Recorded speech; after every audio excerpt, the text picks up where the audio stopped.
Lily, thank you so much for being with us today. I want to first ask if you could let our provisor members know what is it you do at San Jose State University? Absolutely. Thanks for having me, Rod. Well, that's a loaded question because I can go on and on about the critical work that I do here at San Jose State, but I'll summarize it very quickly. So I'm the inaugural program director of our Chicanx Latinx Student Success Center. It was actually just established only 4 years ago. This upcoming January, I believe 4 years that our center is now in existence. And that was after probably about a good 4 or 5 years of our Latinx Latino community sharing with us their concerns that they didn't feel like there was a strong sense of community or support system at our university especially for our Latinx students. And so we faculty, staff, and student leaders alike came together and we put on a variety of programming, support services, and activities with some limited funding from the university to be able to help serve our ever-growing Latino community here at San Jose State. So just to give you some statistics, where the Latino student community makes up close to 30% of our student population at San Jose State, which if we quantify that, that's almost about 9,000 students.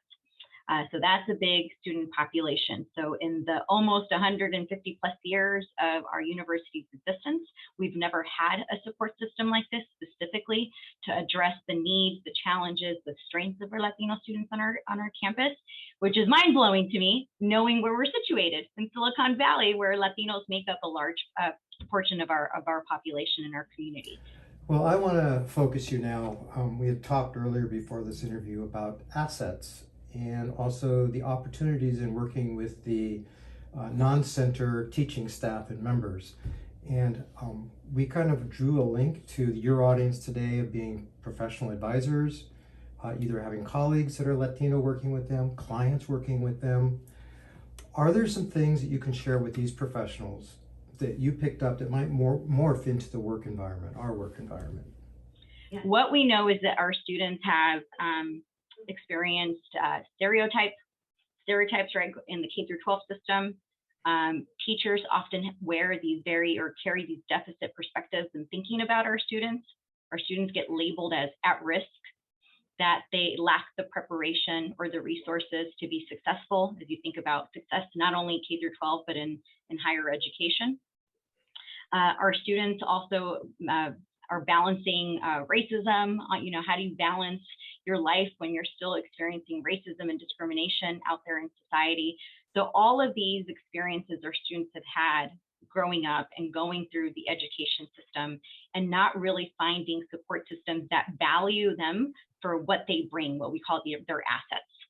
And so assets here, it could be quantified, right? And in your rules, like assets, we think money, we think economic assets, but we have what's called community cultural wealth, which is different than capital when we think capital in terms of income, wages, and salaries. The work that we look to, and if anybody again is interested, there's a scholar that we look to, her name is Tara Yoso, and she introduces this concept of community cultural wealth that communities of color in particular bring with them to different social institutions like academia in order to thrive, survive, and be successful. So how do we leverage that?